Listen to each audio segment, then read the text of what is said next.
live. Okay, I think, okay, welcome to House Education. We are live. Today is April 28th, and we are turning our attention to S 313, just to bring the committee up to date on its voyage. Started in the Senate Education Committee. It came over as essentially intent language, so no real, statutory proposals in it. That was basically on purpose so that we would have an S bill here and the Commerce Committee could take some time to get testimony and do kind of a deep dive, which they have done. They've done their work, and now it is coming over to us so that we can take a look at it, see if it checks out with us before it moves back to the Senate, because it's been heavily changed. So there is I wouldn't say we've got all day on this. We really do need to get it back to the Senate because of all the changes. Anyway, so we have invited the chair of House Commerce to walk us through the bill and tell us a little bit about how they got here. All yours. Thank you, Mr. Chair. Thank you, committee, for the opportunity to walk through S 313. I'll give you a high level. So for the record, my name is Representative Michael Marcotte from Coventry, and I'm chair of House Commerce and Economic Development. As chair said, bill that we received from the Senate was more findings and intent than really any substantive language in there. We have adjusted the intent and the purpose language to reflect more of what we did in the bill. So we started taking testimony. We actually had a committee bill that we worked with the Agency of Education on that would create an educational service agency for the CTEs. We started to work on that, and it became clear to us that without really understanding what the cost would be to implement that, and without understanding where our larger education reform was going, it made more sense for us to not go in that direction and to go in the direction that we have here before you in S 313. So again, the findings and the intent we've developed them, and I know Beth will go through that with you. We've some of the issues that we heard from VACTED on what is happening right now in CTE. We explored rulemaking, telling the board to go through rulemaking, and there's a list of issues that we received from VACTED that would really help them right now in between the time of changeover to run CTE a lot better than it's being run now. A lot of testimony was taken we heard from the board, we heard from the agency, we heard from VACTED. And I think in the end, we, after talking with the Secretary of Education, that we came to the realization that probably rulemaking isn't the right spot yet, because I think a couple of years they may have to really open up the rules and make rulemaking. But there are clarifications I think that the agency can make and give some guidance to the CTE centers. And so that's what you'll see in the bill in subsection 5.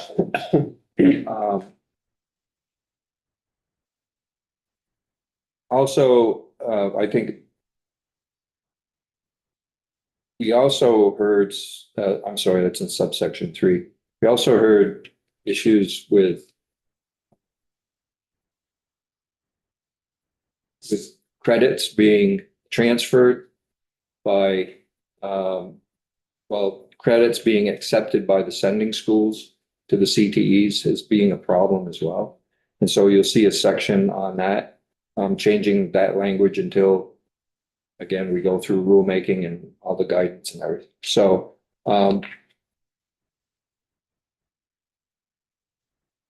we also decided that it would really make a lot more sense for us to have a discussion on what the governance structure should be for CTE.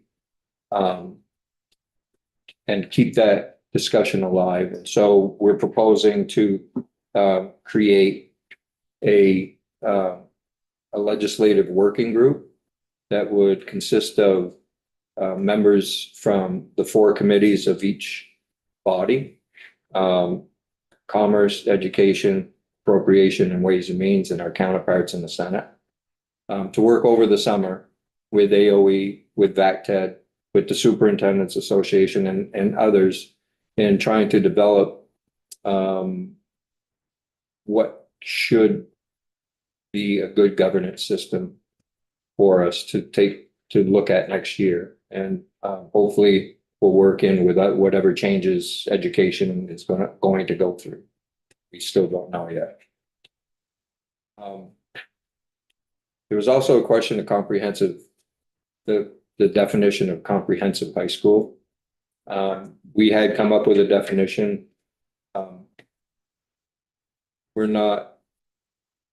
We're asking that anything we do, that we look at that definition. It doesn't have to be that definition. I think as we start developing and having those conversations, the conversations we had in Commerce, our ideal thought of a comprehensive high school would be a fully integrated regional high school that has that CTE is embedded as one of the curriculum, that it's under one budget. There's no more separation of CTE and high school, that it's all under one. That's our vision. I hope that's everyone's vision as we move down this road. Don't know if we're ever going to be able to get to total regionalization, regional high schools throughout the state, but I think that's something we should strive for. And wherever we can do that, I think that's where we should be trying to get to. I think that is probably what we've done in a nutshell. I know Beth can better walk you through the language, but I think that's where we landed. Thank you. Can you talk a little bit about the sort of challenges and roadblocks that your committee faced when taking on the topic of how do we govern CTE in the future? Well, I think, the biggest roadblock is not understanding the cost. So if we're looking at a foundation formula and we're talking about $25,000 per student, that's the proposal that's been kicked around. What does that mean? Does that mean that the cost of the governance system is included in that 25,000 per student? We don't know.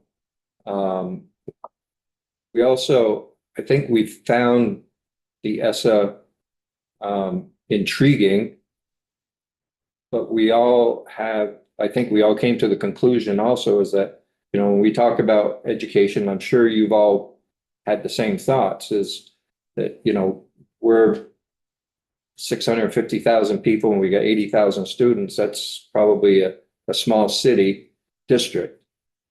But it's hard to equate that because the state is a whole lot larger than one city district. And so it's hard for us to really understand how we can have an ESSA that incorporates 17 CTEs under it. And maybe it can be done, but we weren't sure that was the right road to be going down and try to explore. I think it needs to be explored more and discussed more. So that's why we went with the study instead. And we know we won't hear anything back from JFO about the dollar study that's going on until December. So it really didn't make sense for us to try to keep moving down that road without the fundamental question of what's it going to cost us. I mean, I can make up all kinds of reasons in my head, but I'm just wondering why the significant cost difference. If we're getting around foundation formula at 15.3 or something, before weights. Why is the 25,000, like, For CTEs, Yes. well, that's a number that's been thrown out. okay, We know that CTE can be more expensive because of equipment, the equipment and everything else that goes along with it. And, the question is, CTEs that are, there now, who owns the building? All of the background stuff needs to be thought of too. Who owns the building? So if it's, if the school district owns the building, or it's SU or whatever it is, then, the rent has to be paid. Who takes care of the building, the upkeep, all of the things that happen with that. Plus you have teachers that you have to pay for. You have, payroll. Who's doing the payroll? Is that integrated with school? There's a lot of questions, and to try to get to those answers is going to take some time, I think. So we've been at this a long time. I've been a school board member for over 30 years, and we've been doing this that long and probably longer. And you know this, when I first came in the building, I worked with you in the Commerce Committee when I was in the Ed Committee on this. And everybody here has heard me say, and I'm sure you know, that I feel like CTE should be, as you just stated, embedded in our, what I'll just call them, you did it too, regional high schools. I also believe it should be in middle schools as well, whether they're middle high schools or whether they're separate schools. I still think we need to be doing it there. So my question goes to the study that you folks have come up with, and we've done so many studies over the years trying to figure out either governance or funding or whatever, and I've participated on summer studies and things like that over the years. I'm wondering about timing, whether if we're really committed, and it sounds like your committee seems pretty committed to embedding them in a future state of regional middle and high schools. Is this the right time to be doing another study to talk about governance, or would it be better to hold off until we have a little better sense of where we're going? I want this to work, and just like you do, I know. So I'm just wondering about why now? I think we're in a good time to be doing this. I think there's a lot of attention. There's a lot of attention being placed on CTE now that hasn't been in the past. And I think the time is right. I think there's two issues that I think we need to accomplish. One is bridge, because we have four different governing systems right now for our 17 CTE centers. And so we need four different governance systems. So does it make sense for us to zero in on one or two of those and as a bridge that gets us to the place where we want to be, which is regional integrated schools? And because those are going to can take us quite a while. Money is an issue, as it always is. And so can this committee figure out a way of providing that governance system on the short term as a bridge to get us to, as we continue to develop which way we go with the governance system for the regional schools? So I think that's what we were looking at. Okay. As this being more of a bridge, because when you talk about regionalization, that should fit into whatever we come up with for our education plan, because then we're doing away with CTEs being here and school being here, that it's all integrated and they all follow the same rules and same governance. All right, thank you.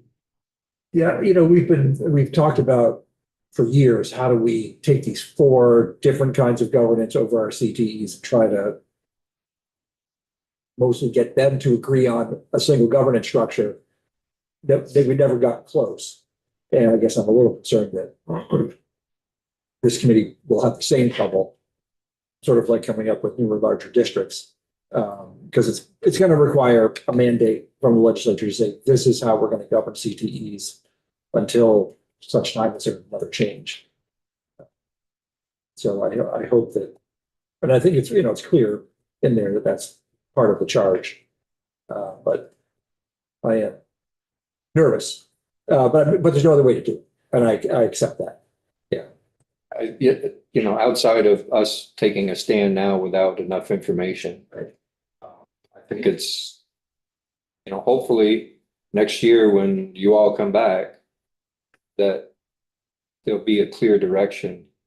And there may be a couple of different ways of doing it. Maybe we can't go down the road of one governance system, but can we cut the system down from 4 to 2? Maybe, that might be a possibility. So, Like I have questions on section 3, which is page 5. And it's a broad question. There's a lot of sort of specific, I might say, jargon, but not really. But I just want the language here and some of the language in section 5 as well on page 7. I just was curious about the origin of it.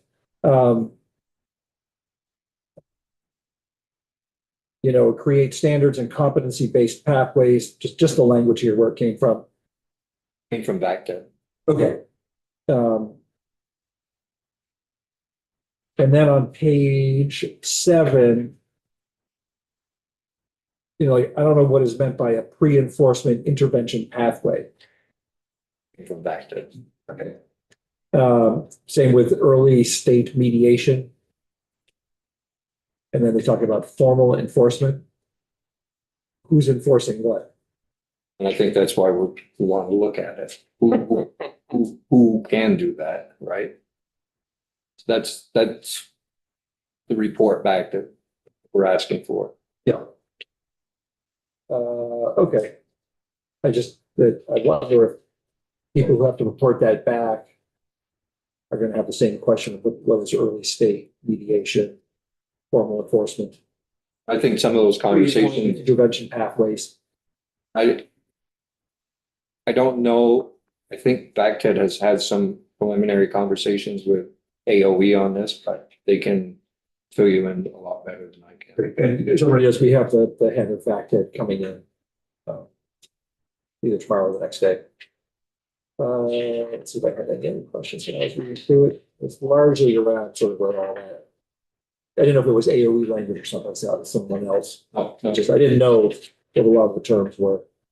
And it's language that from BACTED that we developed, also with assistance from AOE as well. So they've walked through this with us. BACTED recommended some changes, which we incorporated, as well as AOE recommended some changes that we incorporated. So And we have the agency coming in as well later in the week. Provide more feedback. Any other questions? Thank you very much for your time. All right, now we'll have kind of a formal walkthrough section by section with legislative council.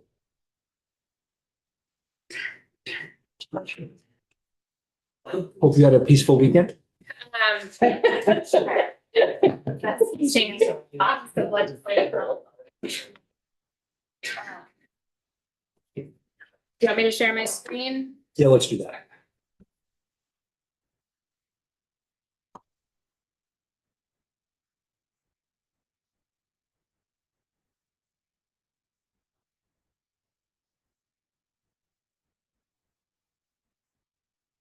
So this is Commerce's strike all amendment to S 313, and as you already know, did we walk through 313 as passed by the Senate at all?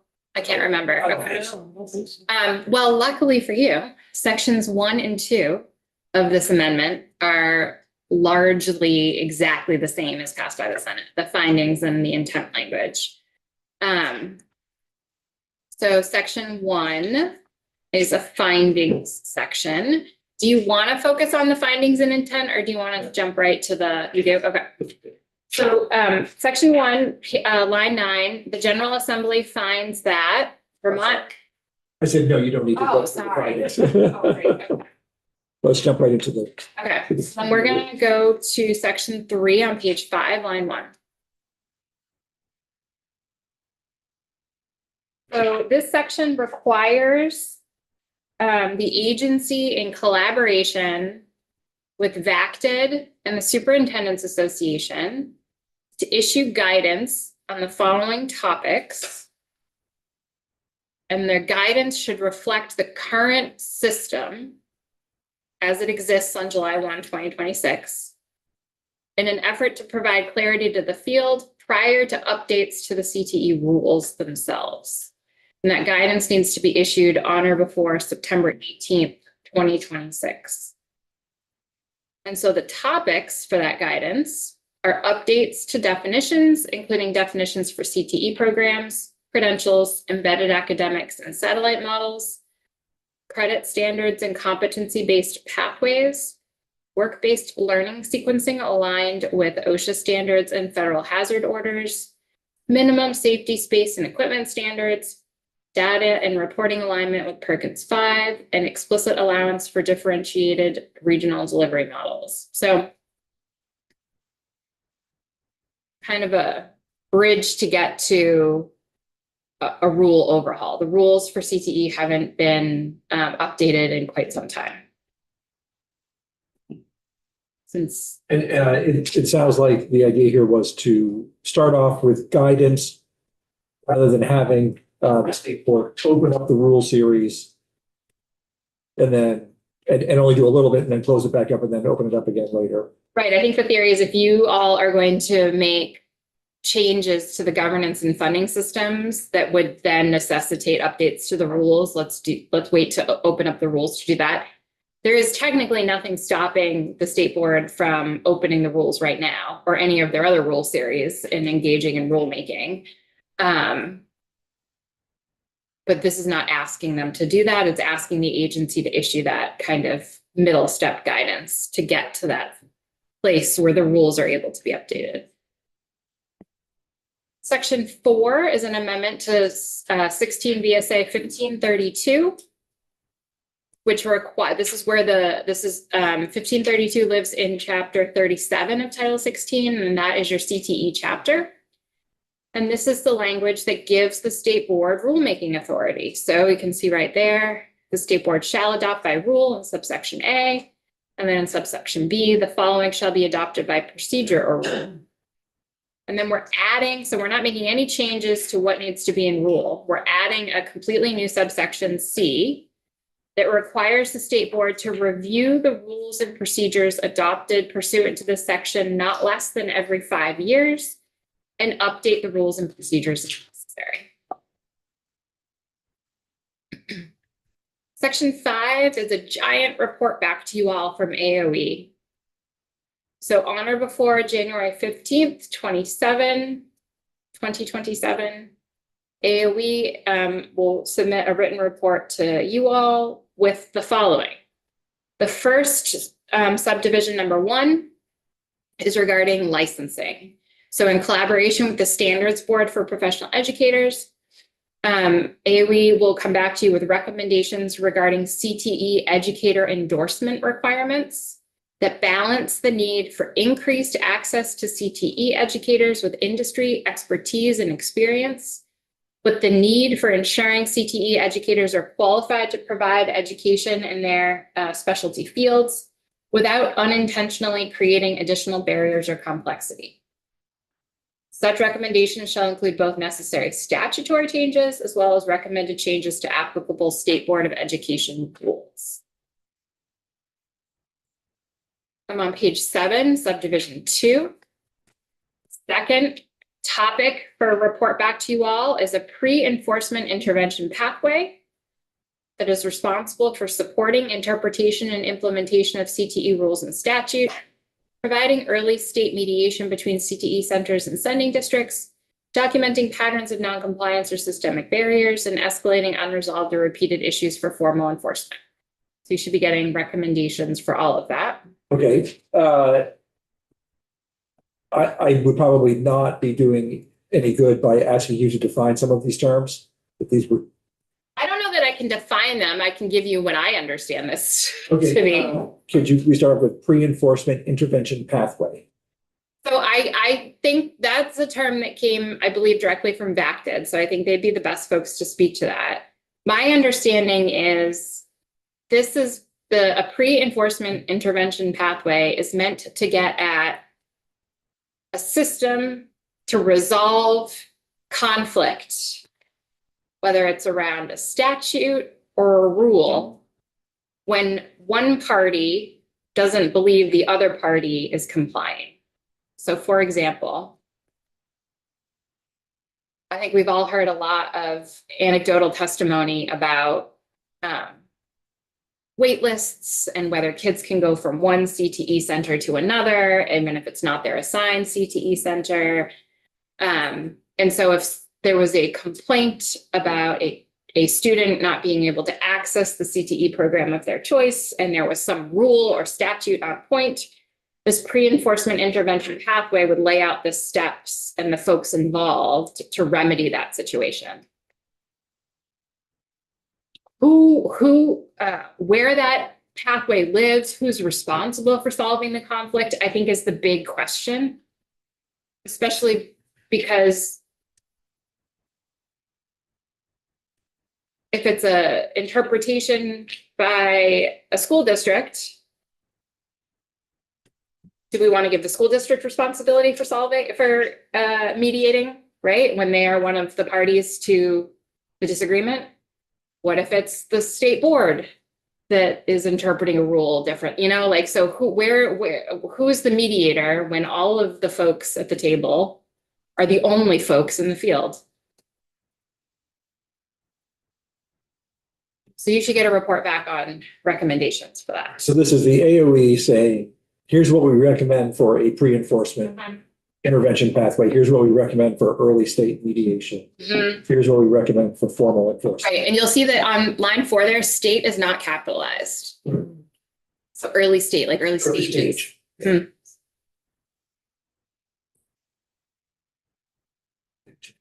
Like word stage, early stage. And maybe that's supposed to be capitalized, and I've been interpreting it wrong the entire time. I don't think that's the way I took it. But again, this is just recommendations to you all. The third topic that you will be getting updates on is recommendations to the Flexible Pathways Initiative that alleviate statewide inconsistencies with how flexible pathways are accessed and how personalized learning plans are created, updated, and utilized, including recommendations for a statewide framework for career navigation consistent with 16 VSA Chapter 23, Subchapter 2, which is the Flexible Pathways subchapter, including grade level competency standards for students in pre-K through grade 12, related to career exploration and planning that are designed to ensure that each student develops the knowledge, skills, and experiences necessary to graduate with a clear, actionable, and adaptable plan for career and educational next steps, and evidence-informed educational resources, activities, and curricula that support opportunities for awareness and exploration of planning for career and education pathways, both in and out of the classroom setting. Question. Just create formal competency standards for students meet. So my understanding is that there was a recommendation that Commerce was interested in pursuing regarding having a competency standard related to career development. So similar to all of the other standards that the state board sets. So for English language arts and science and math, et cetera, that there would be a career exploration standard. And I believe that that is what this is getting at. So it would be competency standards that are relevant to the grade levels. So not, which I think is kind of explicit in competency standards. But that was, I believe that was language that the agency suggested be added. Is that an EQS, like an update to EQS? So the state board is required to make sure I get this right.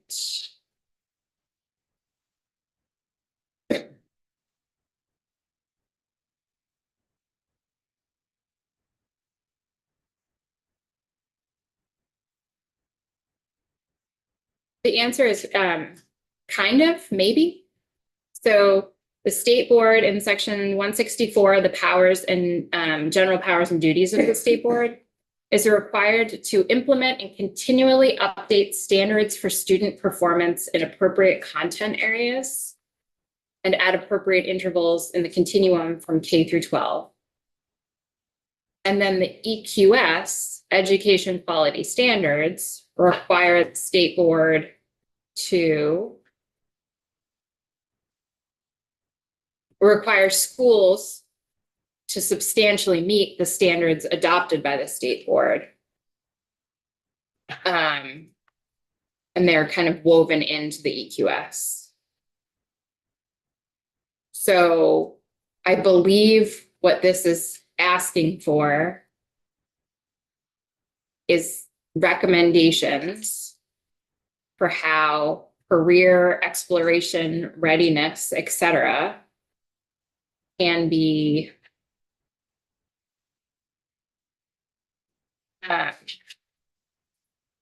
woven into either its own competency standard or other competency standards. And would it then also parallel pertain to Rule 2200 series and independent schools, or are we strict? You would have to explicitly do that.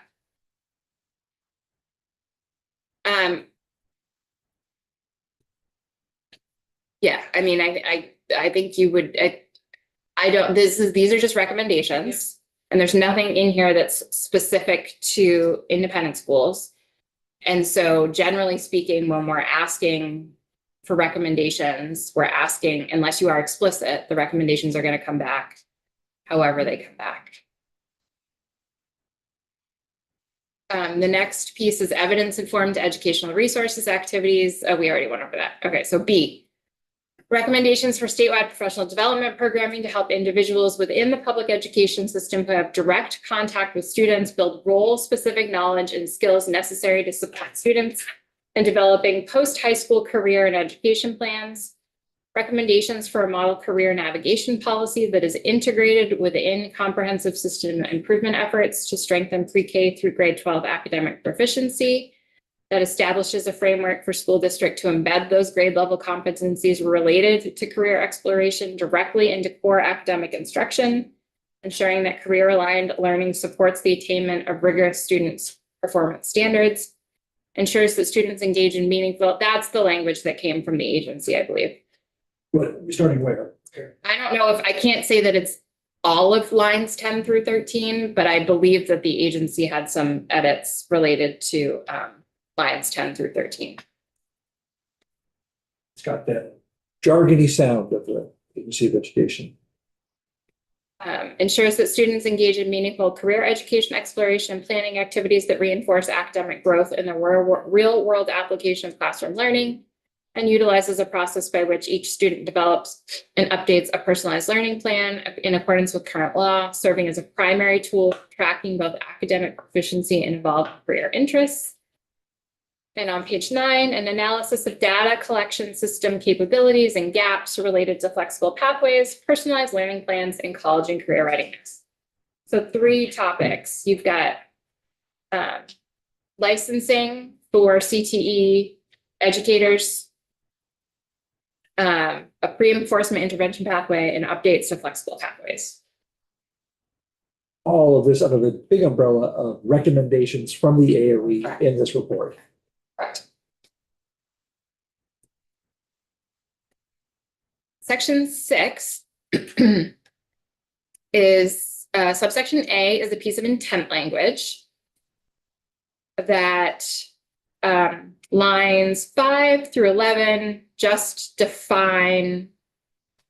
I'm sorry, lines 5 through 8 just define comprehensive high school as it exists under current law, which is a public or independent school other than a CTE center that provides secondary CTE education approved under section 1533 of this title. Then starting on line 8, as Vermont works to transform its CTE system to increase the access, quality, and opportunity of CTE programming available to Vermont students, the concept of a comprehensive high school could be expanded to achieve these goals. It is the intent of the General Assembly to move toward a model of comprehensive high schools that would offer all opportunities available to students within the public education system to be defined as a public or independent school other than a CTE center that fully integrates the provision of CTE with the provision of general education in one school building or on one school campus with a single budget for both CTE education and general education. And then subsection B says, I guess a quick question about section A or subsection A. Was that part of the original Senate language? Do you know? No. Okay. none of, only sections 1 and 2 are part of the Senate language. Everything else came from Commerce. Okay. Yeah. Forum question for all of us. No. So, I mean, like, yay, love this. I think we've all been talking so much about regional comprehensive schools, different ideas of what they are, not siloing systems. But thinking now, Chair Marcotte's introduction, and if we're operating in a future state of a foundation formula that is whatever amount, 15.3, 16.9, whatever, per regular education student, and whatever it turns out to be after much more study for a CTE student, say 25,000, then the heck do we do in a school that's both and all of them and is maybe a more comprehensive, streamlined system? Just, it's a completely unanswerable, I think. Well, no, I think it's actually Thorny. highly answerable because it's really just it might come down to just a mathematical formula. What percentage of your day is spent in CTE? What percentage of your Maybe, day? yeah. It certainly would complicate, to me, the foundation formula and this vision that I believe is somewhat shared of students being able to flow in and out of it, just being in one school. And there's lots of different types of education there for one campus, and Right, maybe CTE is funded through grants. And foundation formula still sticks to the student. yeah, it just Yeah. strikes me as a Another complex change in poignant That's semester. be figured out. On page 9, line 18, any recommendations issued to the General Assembly regarding how to achieve regional high schools, how to achieve more comprehensive high schools, or how to embed CTE within secondary schools shall consider the definition of comprehensive high school the General Assembly intends to move toward pursuant to subsection A of this section, or any other model that creates high schools that share operational costs, expand opportunities, and improve educational equity across a broad geographical area to guide such recommendations. So what they were trying to do here is say, if we're going to talk about regional high schools, comprehensive, whatever term you're going to use, you should at least start with the definition that we've built on lines 14 through 17. But if you got a better idea, you can use that too. The recommendations that they're referring to on line 18, is that apply to both the legislative working group and the AOE reports? Is that Any recommendations? They did not want to be specific.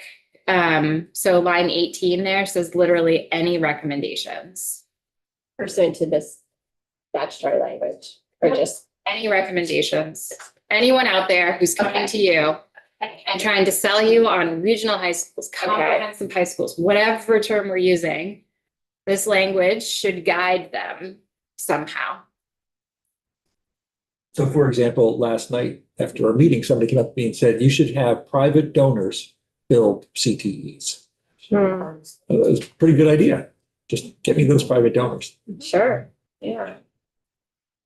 I.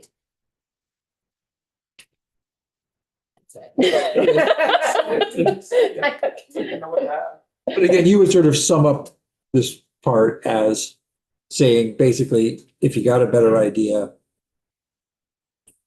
bring it on. Yes. Okay. Yes. So it's really strange to me that subsection B is asking for recommendations to be aligned to an idea that is not yet pinned down.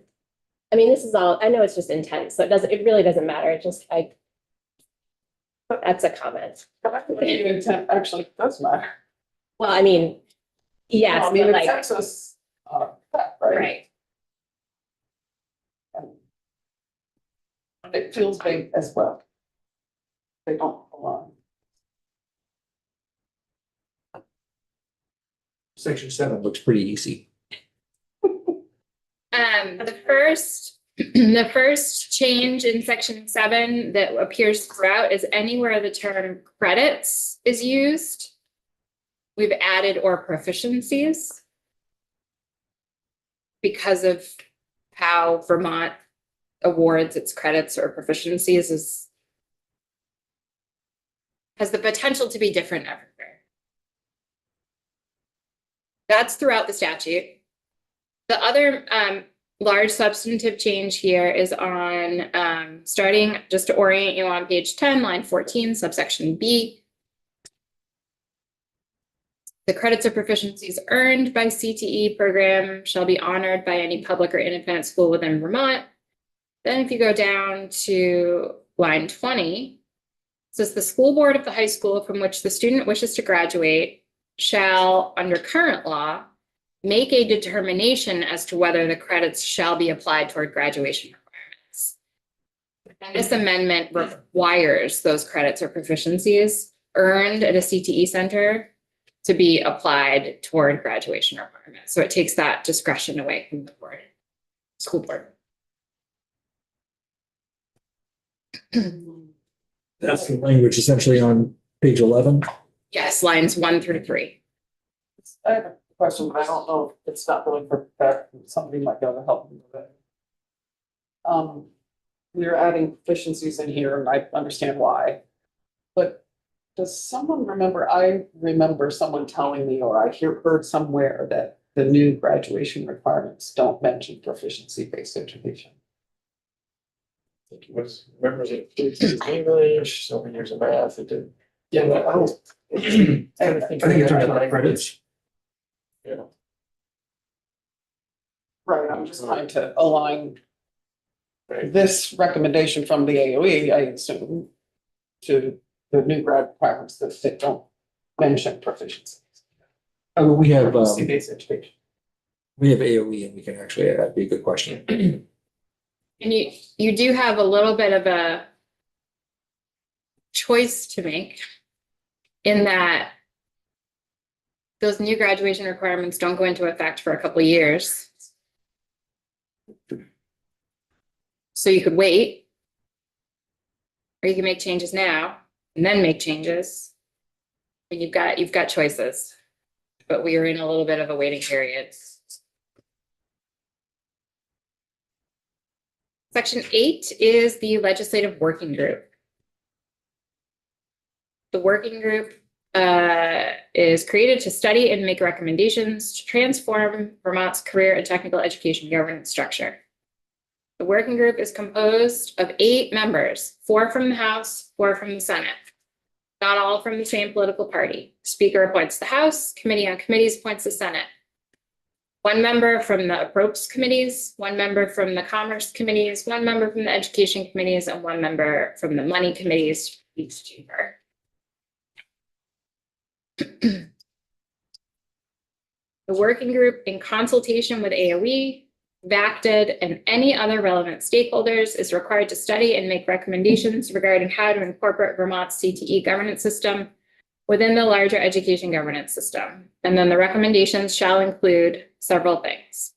First, on page 12, line 19, a transition plan that ensures no disruption to safety, access, or programming, including recommendations for whether the transition shall maintain the 4 separate CTE governance models while working towards one education governance system, or whether some other governance model or models should be used during the transition to one governance system. And if so, the transition costs and sources of funding associated with such a transition.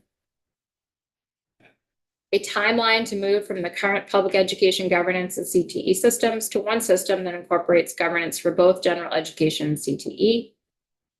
Recommendations for how state aid to school construction may be leveraged to achieve one education governance system.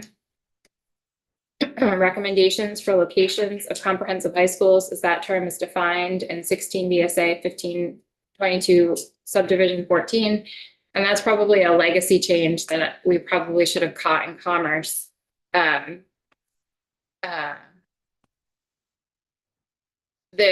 one point, one of the drafts Commerce was looking at actually took that intent language and actually made a change to the statute. And then we changed it to intent language, and I never updated, we never caught that it was this reference there. So I believe this is meaning recommendations for locations of comprehensive high schools, as that term is recommended in the intent language. Recommendations for the funding of adult education and secondary credential program participants' access to secondary career technical education, including the source of funding and the flow of funds. Recommendations for how to fund and integrate adult CTE education into the education system in a way that allows for robust programmatic offerings open to all adult learners without a high school diploma.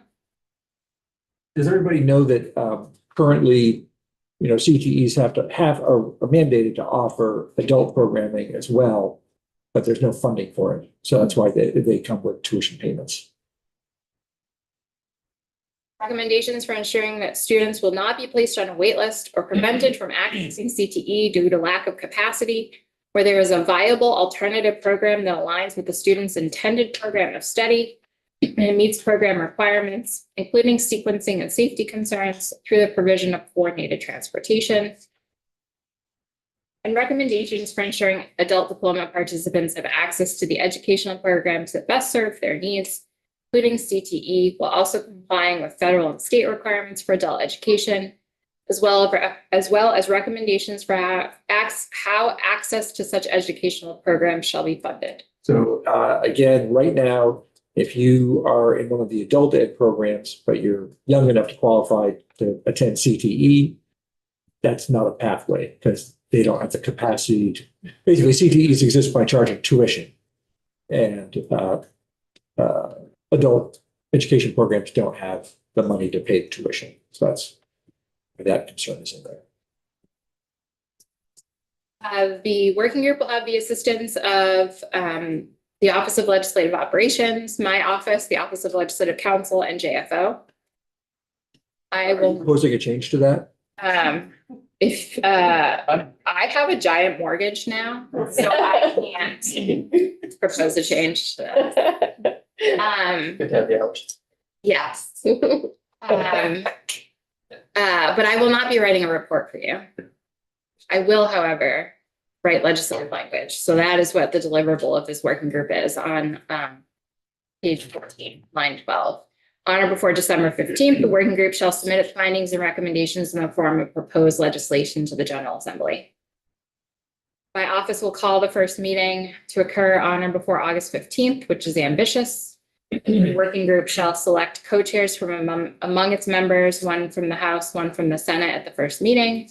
A majority of the membership shall constitute a quorum, and the working group will cease to exist on January 15th.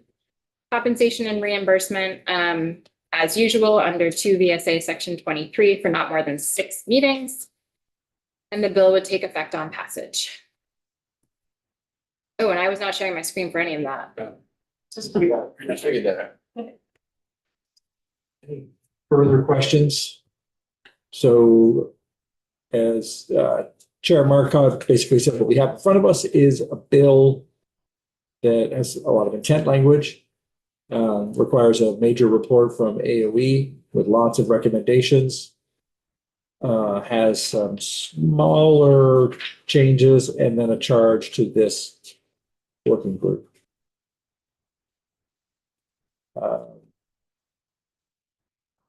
Any other questions for Legislative Council? Thank you very much. Welcome. We're off at 2, so you get a few minutes to transition to your next assignment. Thank you. Right, so we have coming in the head of VACTED to sort of provide their feedback. We've got AOE coming in to provide their feedback, which I think is quite important. Just because they're being asked to compile or make a lot of recommendations. There may be areas that we would like to tinker with, so think about that. And then the state board I have lined up currently to speak to this. However, that was when I was under the impression they were going to be asked to reopen rulemaking, and they're not being asked to do that now, so I may just ask them to sign off. Yeah. But is there other testimony that you think we should be getting? I'm not sure whether I should have stakeholder. I mean, again, this is just intent, recommendations from the AOE working group. It'd be kind of interesting just to know how the different governance structures work, you know, just to have a rep from each place. Well, we'll have the head of do things. The head of VACTED should be able to speak to the various models. Yeah, I mean, basically what we have are just high schools that have a career center attached to them, and it's all part of the same budget. We have independent schools that have the same model. That's 2 there. Then we've got public independent CTEs, such as in my district, where the CTE itself, or Barry, CTE itself is freestanding, different school board budget is voted on separately from the high school board. 4 of those in the state, right? There are 4 of those in the state. That's only 3 governance models. So I don't know. We have, I mentioned that one. We got independent schools, schools where it's just part of the budget, independently governed. We'll find out. So, and and then we got some of them are half-day programs, some of them are full-day programs. There's a lot of. So how do we take all of that into account as we look at 955? So, I think, so within 955 is, a big report back on the weighting. For each student. And part of that is CTE. It's special ed, it's CTE, it's overall updates, some other things as well. So that's where it fits in. But meanwhile, we have sitting out there these 4 different ways of governing it, a desire by the AOE to turn it all into one big CISA, but really be operating more as an agency of the state that would employ everybody, which seems rather ambitious. And I can't remember what the 4th superbind is when we have backed it in what the 4th one is. Yeah, it's this has been a tough nut to crack all along. And in part because we as a state have allowed sort of these different governance styles. I know in our district, separated the high school, couldn't wait to get rid of the CTE center because it was a huge part of their budget. Is it the Hanford? Yeah. Yeah. So that's independently governed. Right. But now you look, now you're looking with 20 years of retrospective, and it's like, now we don't have an integrated high school where, kids could have seamlessly gone back and forth. They have 2 separate schools, separately governed, that are attached. And while the transportation is very easy, the coordination is hard. Just say, I don't know, pull it up too, but I just want to sort of follow on what Representative Long said. And that is how the timing of all of this. That I'm not even going to say just the working group, which I have serious concerns about.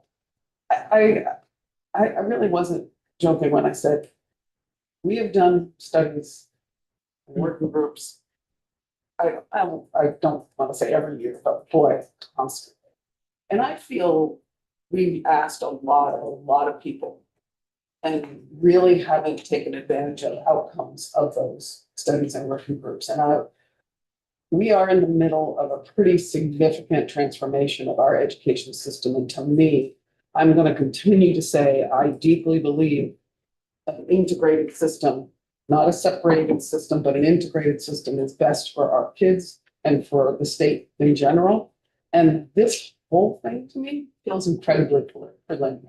Maybe it's only 1 year preliminary, I don't know, but it feels preliminary. I could understand why, if the A was gonna come in and push for a whole separate single district, and we kind of rejected that, so, I don't know how it fits in, and we'll know more if we pass 955 and get some study committees going within a year, we may have a better sense. But I feel, I don't wanna have people put all this time and effort into it again in a working group and find us upend all of that with the work we're doing.